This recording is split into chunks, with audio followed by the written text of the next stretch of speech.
Hello guys, kali ini dengan gua gak apa-apa 18. Izinin gua buat menjadi pemandu film di acara rebahan santuy kalian.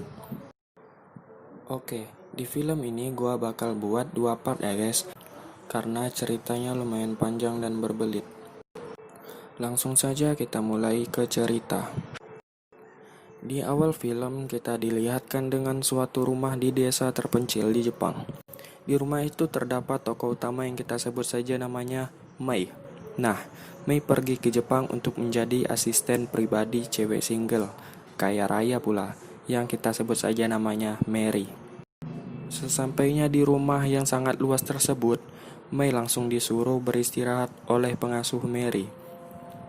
Dan waktu Mei beristirahat, Mei mendengar suara Mary yang teriak histeris, yang padahal itu cuma acting, yang bakal gua jelasin nanti. Setelah itu, Mei bercerita yang menceritakan keluarganya sampai Mary tertidur. Di pagi hari, Mary menyuruh Mei membacakan surat dari Boy, yaitu juga suami Mei yang seorang penipu.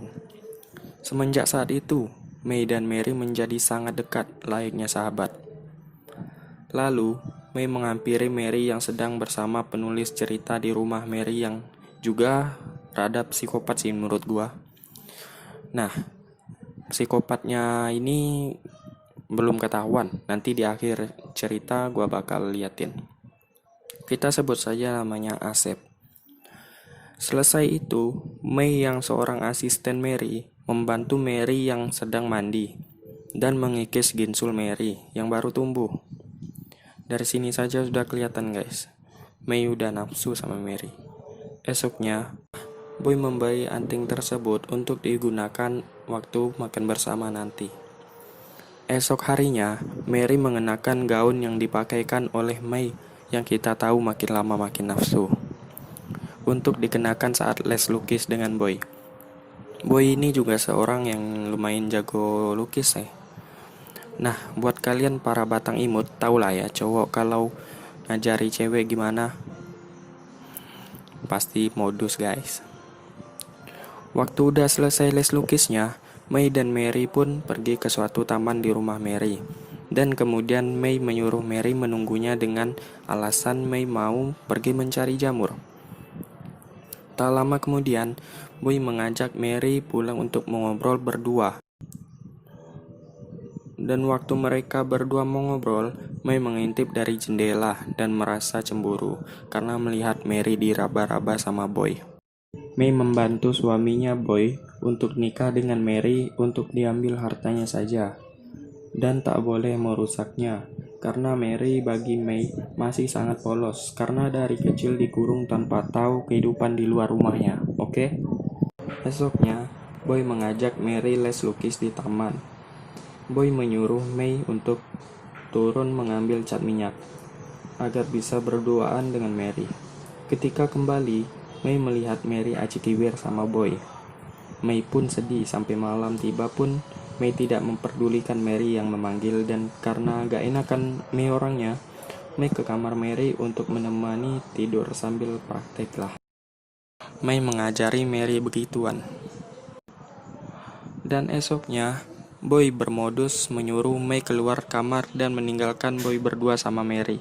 Tetapi, Mei menolak pergi, yang kemudian membuat Boy ingin membocorkan sebenarnya Mei seorang pencuri yang cukup dikenal di desanya. Malamnya, Mei memijat kaki Mary dan sambil merayu agar Mary bisa mencintai Boy, yang malah membuat Mary menampar Mei. Nah, info lagi. Alasan Mary menampar Mei karena Mary tidak ingin menikah, karena takut jika ia punya anak nanti bernasib sama dengannya, yang ibunya meninggal karena depresi dan kemudian bundir guys, di pohon depan jendela kamar Mary. Oke, kita lanjut. Nah, sebenarnya alasan Mary teriak di awal tadi juga karena sering ditakut-takuti oleh pengasuhnya. Tapi semakin lama rasa takutnya pun hilang. Esok paginya, si Asep yang juga bapaknya Mary pergi entah kemana. Mungkin untuk mengundang para bangsawan untuk menghadiri cerita yang ditulis Asep dan dibaca Mary nanti. Asep memberi kebebasan 1 minggu untuk Mary mengikuti upacara tunangan Boy dan Mary. Yang kita tahu, Boy menyuap kepala biara untuk mengawasi agar Mary tidak melarikan diri. Setelah itu, Boy dan Mary tidur sekamar yang membuat Mei khawatir karena mendengar suara tahulah. Seminggu kemudian di tempat itu datang petugas rumah sakit jiwa yang dipesan Boy untuk menyingkirkan Mei dan alasan Mary yang gila. Padahal maksud Boy agar Mei dan Mary bertukar identitas, agar Mary dapat hidup dengan bebas tanpa dikekang lagi. Sedangkan Mei dikurung di rumah sakit jiwa.